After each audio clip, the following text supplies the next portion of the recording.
my appreciation and thank you all for joining this great celebration of our young ones. In the year 2021,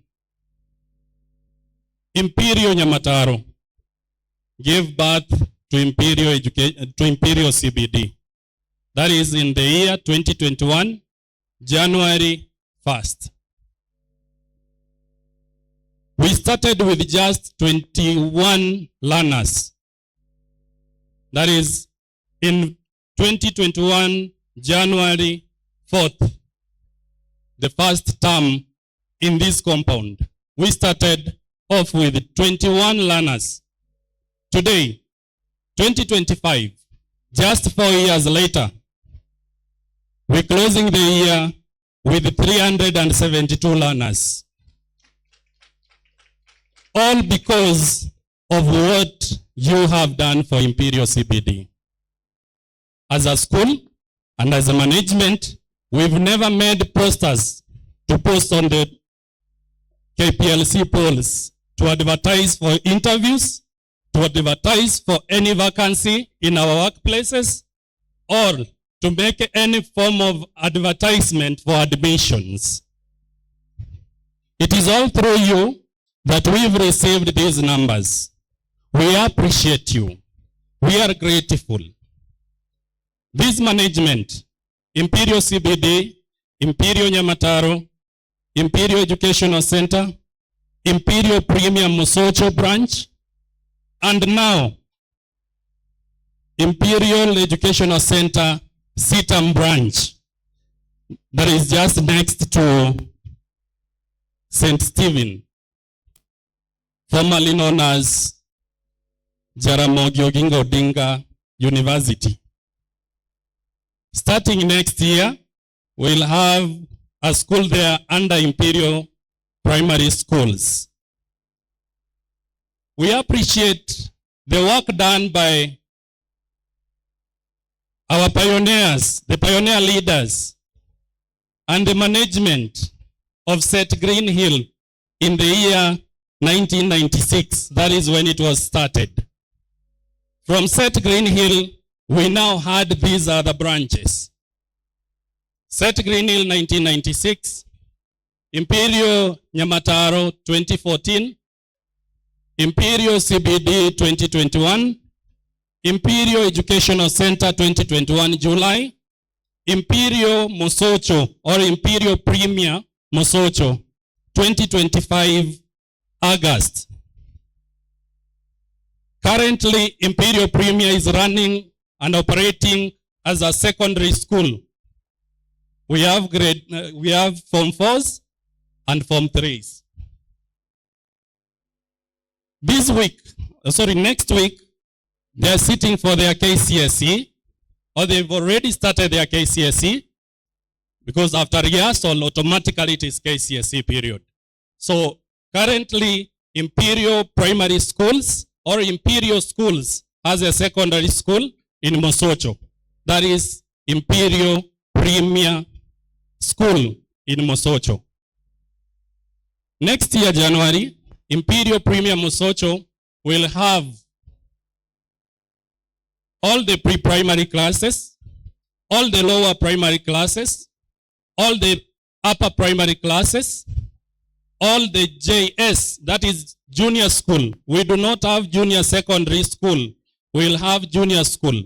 So all the junior school classes and the senior school, grade 10. The same applies to Imperial Educational Center Sitam branch or St. Stephen branch. That will also run as a full school or complete school with all the classes from pre-primary to junior secondary. Right.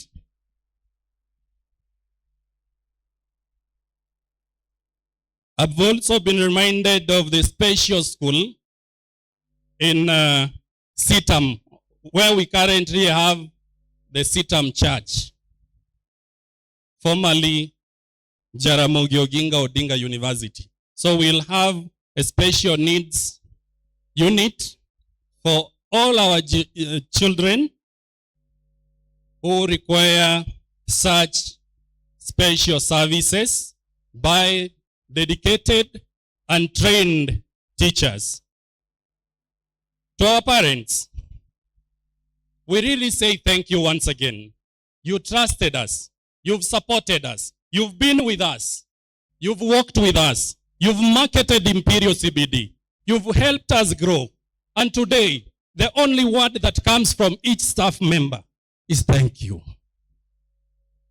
To our dedicated staff, your hard work, your patience, your love for the children and your job has shaped the young minds and hearts that have made it today and the ones that are already at home to the step and the level that they are today.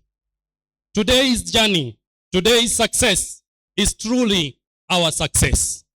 Not mine, not yours, not the management's success, but jointly it is our success.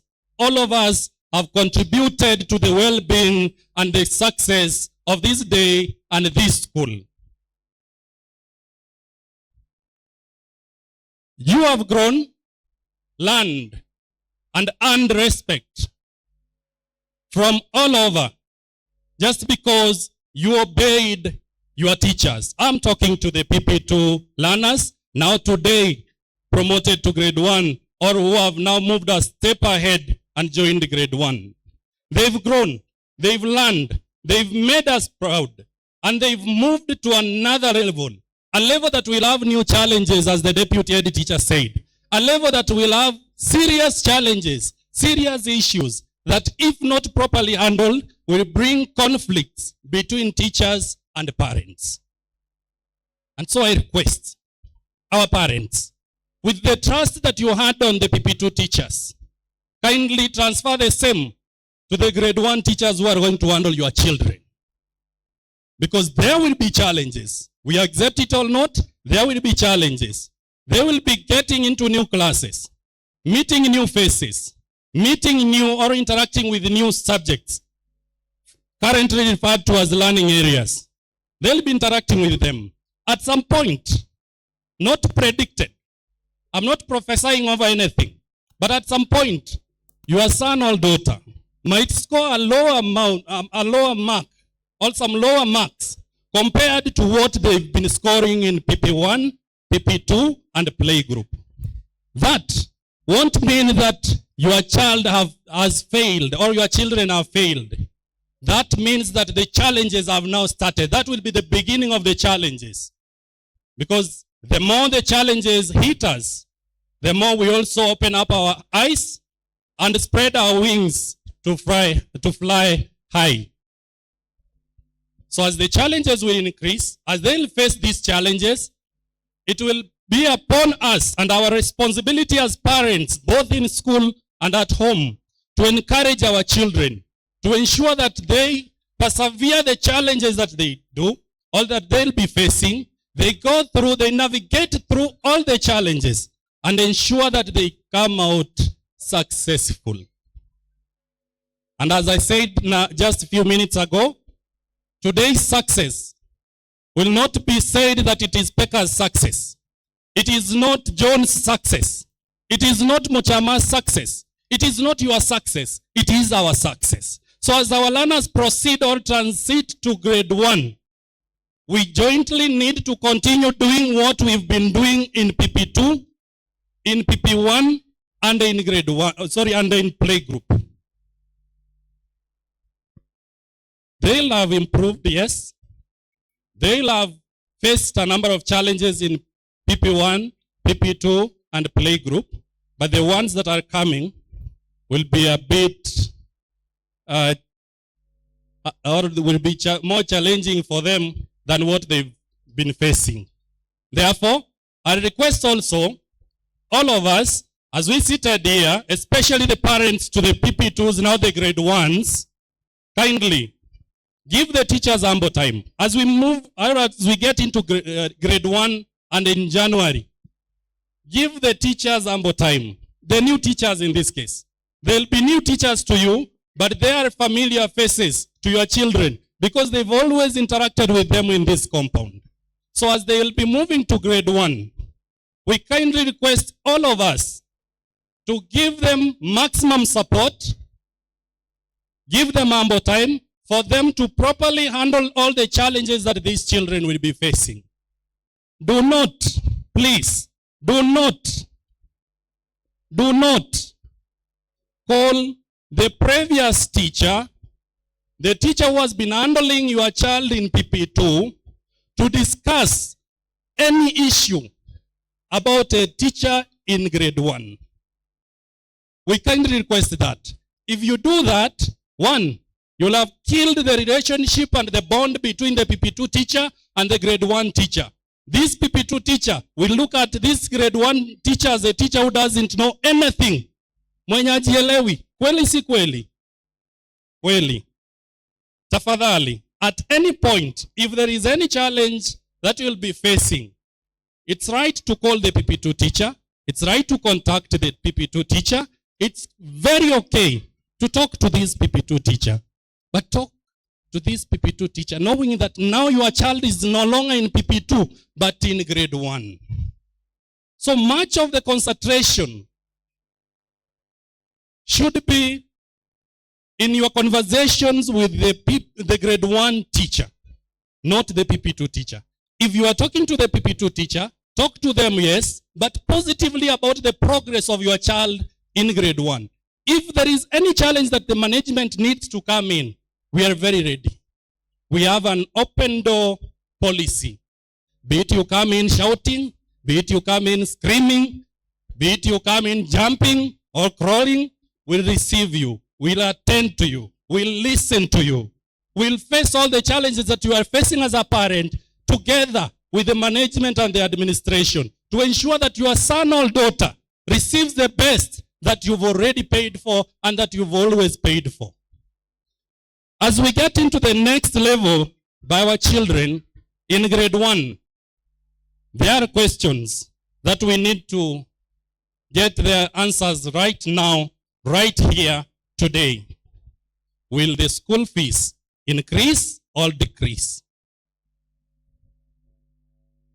That is a question that will be answered huko mwisho tukimaliza. As a school, we remain committed to providing education, not only education, but quality education, and in an environment where every child feels seen, valued, and inspired to dream big. Our growth from 20 to 372 reminds us of great teamwork, faith, love, and anything, reminds us, that through teamwork, faith, love, and jointly working together, everything and anything is possible. As we've grown from the year 2021 to date, we've been promoting our learners each year or yearly. In 2021, we only had 3 classes. That is playgroup, PP1, and PP2. The next year, that was 2022, we promoted our own. Allow me use the term promoted. We promoted our own to grade 1. Grade 2 in 2022. In 2021, we had 2 academic years. I just forgot that. In 2021, we had 2 academic years. The first academic year ended in March, and the other one ended in December. If you can remember, during the COVID period, we had 2 academic years in 1 year. Therefore, in 2021, we promoted our learners who were in PP2 to grade 1. 2022, grade 2. 2023, grade 3. 2024, grade 4.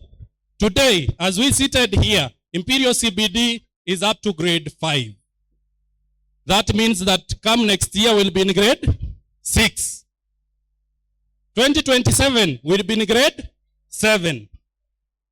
And 2028, grade 8. 2029, will be at grade 9. And then when we get to the other year, we'll be now transferring our runners to senior school, that is grade 10, of which will not accommodate them here.